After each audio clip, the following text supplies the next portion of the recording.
Hello and welcome to Broadlane. I'd like to demonstrate the Sergeant alarm system that we have in some models of the Swift Touring Caravan range. So that is the key fob that you operate the alarm from. It's very simple in its operation. It's got four little buttons that you can play with. The top one is just for illumination of a light just on the handset itself, as you can see. So as you're approaching the caravan at night time, you can just illuminate the doorway and the key, where the key would go into. The second one is to turn the alarm on and off by. So I press it once, get a little red light come on there, and I get one audible sound. That means I've set the alarm. To deactivate the alarm, I press it again, and now I get two beeps, which tells me I've deactivated the alarm.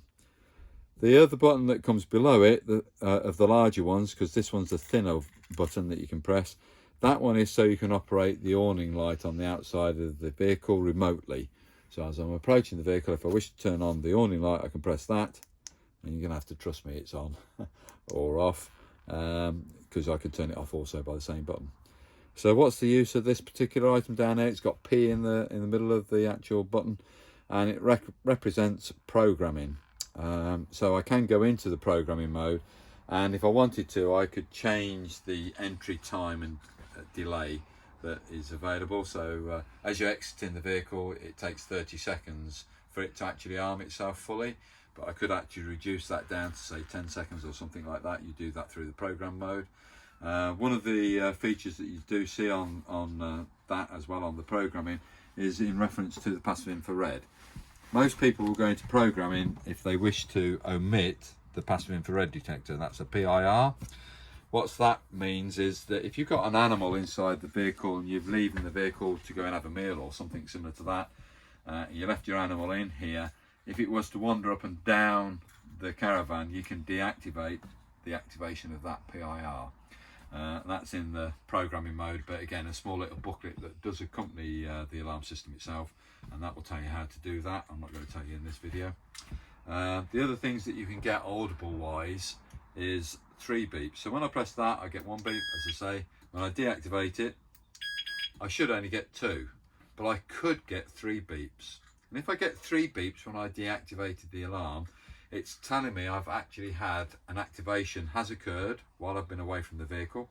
And the thing that's caused that activation is that the passive infrared detector has found movement inside the vehicle.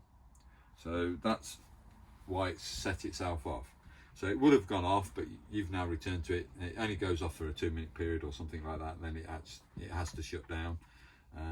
Obviously we can't afford to have alarms going all the time. So that's one thing it can give you, 3 beeps. If I press it to deactivate it and I get 4 beeps, that's the tilt sensor that has caused activation. So in the box, the alarm box, which is immediately below my seat right now, it's a black silver box. In that box there's a sensor that when you set the alarm, it registers the level or the plane of where the caravan is on. You could be parked at home on a driveway such as that, in which case that is its set level, and it recognises that level. If you change pitch of the aerial, of the caravan, when you start to raise the front or lower the front of the caravan up or down, then that alarm senses it's moving from out of the plane that you asked it to remain at. So if it was horizontal, for instance, I lowered the front down for some reason or other, that's caused the activation. And that gives you 4 beep on the alarm. So 1 beep, arm, 2 beeps, disarm, 3 beeps, you've had an activation, it's the PIR that's caused it. 4 beeps, you've had an activation, but it's the tilt sensor which has caused it to activate. Okay, so I hope you find that short video to be informative. Thank you.